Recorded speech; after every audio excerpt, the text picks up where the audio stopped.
Hello, fellow human! Thank you guys so much for your amazing support throughout the way. Many of you OG subscribers have been here with us since the beginning. Cannot do this without you. Dank Doggo loves you all.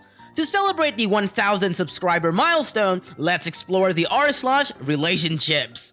The first story is by you/it's me 2213. I'm 28 years old female is unsure if it's time to draw boundaries with my boyfriend, 28 years old male, and his coworker, late 20s female, who he got close to very quickly. Backstory: my boyfriend has become fast friends with a female coworker. She and her fiance are now moving into our apartment building, and my boyfriend is seeing and talking to her more and more. I don't know if it's time to set boundaries or if I'm getting ahead of myself. After I made the last post, I came home from the trip with my family a couple of days later. I told my boyfriend that I want to talk to him about something, and I brought up his friendship with Liz. I basically brought up all of my concerns. I told him that I didn't want to discourage him from having a friend, but I also felt like that they were talking a lot and spending a lot of time together, and that it was starting to make me feel uncomfortable. My boyfriend took it really well.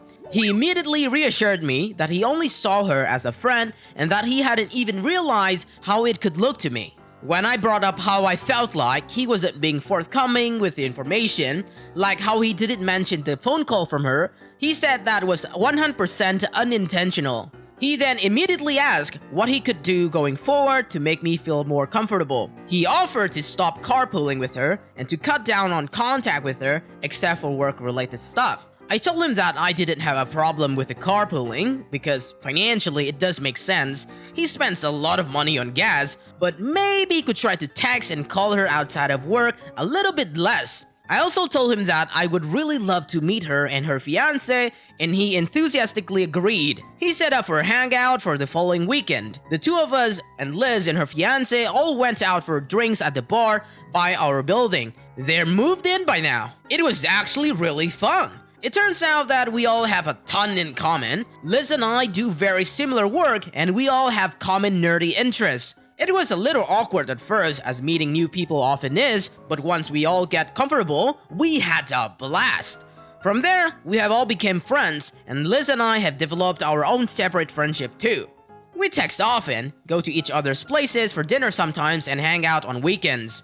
I can honestly say that I really like Liz and her fiance as a person and trust her 100%. I no longer have a problem with her friendship with my boyfriend at all. They still do carpool sometimes, but they have never hung out alone outside of work. It's always the four of us. I feel like a huge weight has been lifted off my shoulders. Finally, I have a separate but slightly related thing I want to tell you guys. My boyfriend is now my fiance. Less than a month after I made the last post, he took me out for a really beautiful and romantic dinner. When we came home, our apartment was covered in roses and candles. I was so shocked I could barely move as he got down on one knee and proposed. I said yes, and then cried for about 2 hours as we called our friends and family. It was absolutely perfect, and we're getting married next year. It turns out that Liz actually helped him plan the proposal, and that was the part of why they were talking a lot too. Since she lives in our building now, he had all the flowers, candles, champagne, and accessories shipped to her, and kept at her place until he was ready for them. He even had her hold onto the ring the week before he did it. After he proposed, she came upstairs and took photos for us and cried with us. That was the moment I realized what a great friend she is to both of us. So communication saves the day again. We're all great friends now, and Liz and I have regular girls' nights to plan our weddings together. Smiley face. TLDR, I talked to my boyfriend and he introduced me to Liz and her fiance right away. We're all great friends now, and I'm no longer uncomfortable, but I am engaged. Communication saves the day indeed. Things can get out of control real quick had OP lost her temper. We have here the second story written by you/love is cool, yay! I, 26 years old female, want to propose to my boyfriend, 25 years old male, but just found out he plans to propose as well. Backstory, I want to propose to my boyfriend, but my mom informed me that my boyfriend is planning to propose, he has a ring, but no specific time frame. I was planning to do the propose in 2 days, but I feel like I have to wait and let him because he's the guy. I think he might be disappointed if I propose before he gets the chance to, even though I already disappointed since I was so excited about doing it. So yesterday he took me to run errands, but he randomly decided we should just have fun instead. He took me around the city, we tried all kinds of food, had honestly the most fun I've had since I was a kid, made memories off of little moments. I didn't think that much of it. I realized that the whole day had been basically an all-day date. I knew it had to be coming. I had the ring with me, and I was going to try and propose at the same time. He opened my door and walked me down a beautiful pathway and just looked me in the eyes and I said yes. He laughed and dropped down to one knee and I started crying and I forgot that I was supposed to be proposing too. I don't even remember what he said. He was on his knee for a while, saying what I'm sure were the sweetest things, but I was too busy crying. I'd already said yes before he even got down on one knee, so I put the ring on my finger. We went home and I realized I didn't propose. He wanted to shower and we sometimes shower together, so I proposed to him in there. He smiled and said, "I wonder if when our first kid is born, will it top this moment?" Then, because I was on my knees in the shower, he had to make an adult joke. After we got out, he held me while we called his parents. I'd already called my whole family in the car ride home. Yesterday was amazing and now I'm laying next to him while he plays video games and he's talking about our engagement to his friends. And I couldn't be happier. I don't know how to contain all this and just I love you, Nathan. TLDR, he took me on a romantic all-day date and popped the question. I was supposed to propose at the same time, but I was too busy crying from happiness. I proposed to him in the shower when we got home. Smiley face. I'm overjoyed right now. Wow, this is so wholesome. It's melting my cold heart. So happy for you both. Next up, we have the third story shared by you / the abandoned traveler. I, 29 years old female, I'm traveling overseas to meet my online quote-unquote boyfriend, 38 years old male, in a week. He just said he had to cancel. I will try not to make this post a rumble fest. I'm freaking out and I don't know what to do. I met someone online through r/pen pals about 5 months ago. It started off getting to know each other and it turns out we had a lot in common and were really compatible. I think it's safe to say that we fell for each other. It quickly turned intense and we shared every single intimate detail about each other. We both were in serious relationships that fell through, but some time had gone by for us. My 7 years relationship ended about 10 months ago, 5 months before we met, and his 4 years relationship ended 4 months before we met. We text all day, every day, and FaceTime for like 2 to 3 hours every night, save for maybe 1 or 2 nights a week. He lives in Ireland, and I live in the US. I found an incredibly priced flight to visit him. We were both so excited and maybe a bit rushed. I booked the flight only after 2 months of knowing him. He told his family about me, shared photos of my family, and we planned all that I'm going to do and see with him. At 5:30 this morning, I received a video message and a long text that his ex-girlfriend was in a serious car accident and that he would have to cancel, and that he won't be there to collect me up from the train station. I've begged him not to, and I'm trying to be supportive of what he's going through. So far, at most, I've only gotten that he'll try, that he needs to sort this out. I'm freaking out that in 7 days I will be in a country where I don't know anyone. Do I cancel the flight? I've been telling my friends about going on a trip, not really saying that I'm meeting somebody. I have no idea what to do now. I feel sick. I feel like a fool. I feel like everything he said to me was a lie. What do I do? After my post, I FaceTimed him to say what I wanted to say and end things. He tried to get me to postpone my trip and even tried to give me money to make me less mad on him. I told him whatever we had was over as I could no longer trust him. He cried, which made me feel weird. I wish him and his ex the best and ended the call. I went on my trip and had a top-class time. The Reddit community really astounds me sometimes. I received a lot of PMs of suggestions of things to do and see, and the trip to Ireland became a trip of a lifetime. In Dublin, I did meet up with a very kind Redditor who showed me around the city and came with me to a bunch of museums during my stay. I saw amazing sights, met a bunch of really cool people through my travels, and met a few really cute Irish boys, winky face. I learned a lot about myself on my first solo trip abroad. I'm a pretty self-reliant and I did a lot of self-reflection. This quote-unquote relationship was my first serious one after my ex and I split up. I think in my desire for closeness with someone, I ignored a lot of red flags and downplayed my self-worth. I'm now focusing on making real connection with people I meet in real life and have decided to stay away from anything long distance indefinitely. My first night in Belfast, I did message him after I had a what probably too many beers. Damn, you delicious Irish beers? And he said he was sorry, but it had to be. It didn't really seem sincere, and it extinguished any romantic notions I had. TLDR, online boyfriend backed out. But after some logistical rearranging, I still went on my trip and had the best time ever. Glad I canceled the boyfriend and not the trip. Wow, after reading this post, I gotta admit the Reddit community surely rocks. Really turned the situation upside down from the worst to the best. Moving on to the fourth story shared by /Aggressive Impact 7. Husband and I are having our longest fight ever and I don't know what to do. Husband is 36 years old male and I'm 29 female. We've been together for over a decade. We have a 7-month-old daughter. In the past, we have normally resolved arguments by taking a few hours to cool off and discussing. However, the situation is different and I don't know what to do. We flew back from his parents' house the day before yesterday. While we were picking up the bags, I leaned over and whispered to him that it's sexy to watch him lift the bags off the conveyor belt.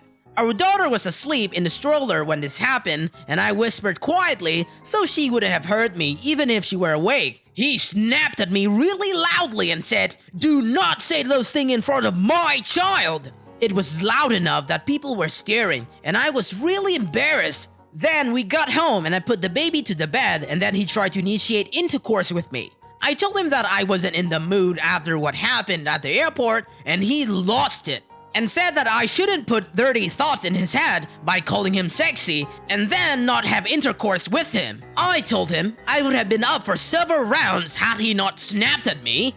He turned and left our house and I haven't seen him in almost 2 days. I tried calling him and just got a text back and that he said he wants space to cool off so he doesn't do something he will regret. I told him to come home now as I've been alone with the babies for 2 days and it's New Year but he won't. Soon after that, my husband called me. He was babbling and I couldn't understand him, so I kept asking him to slow down. Then he started screaming, not yelling, literally screaming. I freaked out because I thought he was being murdered or something. I tracked his phone to a park in town and called 911. Turns out he had a complete mental breakdown. He's in the process of being diagnosed with a mental illness that usually shows up in people's in their 20s, but for some reason manifested later in him. He's currently in an inpatient mental health program and already doing a lot better. Should I give him more space or to talk to him? Well, mental illness, often nobody is really at fault, but it's likely start of a long and difficult road for all involved. The final story is shared by /Big Platypus. My 24 female boyfriend and 26 male boyfriend of 6 months told me that I need to unlove the man from my past before I can love him. I've been dating Mark for 6 months and have known him for around like 8 months. I just moved to my current city 9 months ago for grad school and Mark was one of the first people that I become close with. He's been really great and helped me feel comfortable in a new city. Recently, Mark and I said, "I love you" for the first time. Everything was fine for a while until he told me that I was the first person he's ever said that to. I was a little surprised but not in a bad way and didn't really make a big deal out of it. He asked me how many other guys I've said it to. I told him one. That seemed to bother him. Mark knows that I'm still occasionally in contact with one of my exes, Ellie, and it has never been an issue for Mark. However, after our conversation, Mark asked me if Ellie was the ex that I said I love you to. I was honest and I said yes. Background, Ellie and I grew up together and dated from when we were 15 to 22. We broke up when I got accepted to grad school and found out that I had to move across the country because we realized that we had grown into different people and weren't going to spend our lives together. The breakup was extremely amicable and we remained close friends while I was in town before I moved, and we talk maybe once a week currently. Just basic "how are you" text. Mark asked me how I feel about Ellie now. I said that while I don't love him romantically anymore, he was a huge part of my life since childhood, and I still have very positive feelings about him and consider him an important person. Mark kept pressing, asking me if I still love Ellie in any sense. I said that no, I'm not in love with him, but Mark almost didn't seem to believe me. He kept prodding me until I finally said that I will probably always love Ellie as a person and respect him a lot, but that I have no romantic connection to him and fully accept that we are different people now. Mark was upset by this. The next day, Mark told me that he doesn't think I can truly love him unless I learn to unlove the men from my past. I asked what he meant, and again clarified that I'm not in love with Ellie. And he said that I should retain no love in any form for any other guys I've been with. I was, quite honestly, shocked and tried to explain to him that me loving someone as a friend is totally and completely different than being romantically in love with someone, and that he's the only one I have those feelings for. He insisted that I need to change my feelings about Ellie. He almost seems mad that I'm not respectful over the breakup. I feel like I'm taking crazy pills. Is this totally weird and out of line, or am I overreacting? Just to be clear, Ellie and I talk very sparingly, probably like 10 texts a week, if that, just to check in. I have no feelings for him anymore. But he was a huge part of my life for many years, and I don't think it's unreasonable for me to have generally positive feelings for him. Is Mark out of line, or am I? For your information, just for some context, since people are hung up on the 10 texts a week, Mark and I easily exchange like 50 to 100 texts a day, and we see each other multiple times a week. So I consider 10 texts to be a brief conversation. It's a very surface level, how are you, how's your work type of thing. It's not in depth, and so unfortunately, there wasn't a happy ending to this story. After I made my first post, I read all the comments and thought about everything for a few days. A lot of people mentioned that they would not be comfortable with the frequency of my communication with my ex. I thought that was very fair. People also mentioned that Mark's behavior was pretty controlling and not okay. I also thought that was fair.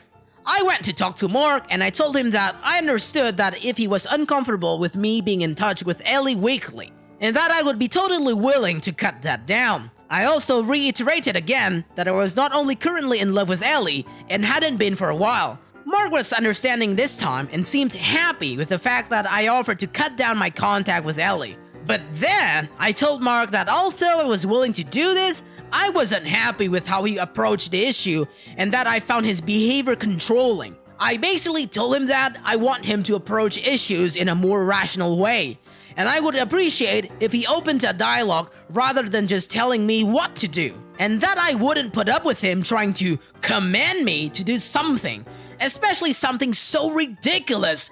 I said everything in the same tone as I used in the first half of the conversation. I wasn't yelling at him or admonishing him, just trying to let him know where my boundaries are. You guys, Mark flew off the handle. He starts screaming at me.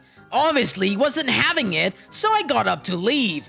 He started throwing dishes and random kitchen items at me and grabbed me and slammed my head into the door jamb. I ended up with a nasty black eye and busted lip. Luckily for me, a neighbor heard the commotion and called the cops. Mark was arrested and I was taken to the hospital. Yes, I'm pressing charges and filed for a restraining order. Overall, it was a horrible incident, but I'm glad this happened earlier in the relationship rather than later. And I'm forever grateful for the neighbor who called the cops. I'm also grateful to most of you guys telling me that I wasn't being insane in my first post and for pointing out the early warning signs. It wasn't the best ending, but I'm okay and I'm just glad it's over. Take this as a cautionary tale, I guess. TLDR, tried to have a rational conversation with Mark. He gave me black eye and a busted lip. It's over, thank God. P.S. I've gotten a lot of concerned messages, which I appreciate, telling me to watch out for Mark now, and that abusers are often at their most dangerous right after a breakup. Just to ease everyone's mind, I'm staying with a classmate who Mark does not know for the time being, so I'm well protected. Oh my god, at first I thought it is quite fair to be concerned and jealous, you know, when your girl is frequently texting with her ex. But then, oh boy, it turns out this guy was a complete psycho. I believe OP is super lucky, actually, to dodge this massive bullet. That's it for today, fellow humans. Thanks for watching. Be sure to leave a like, comment, and subscribe. See you guys next time.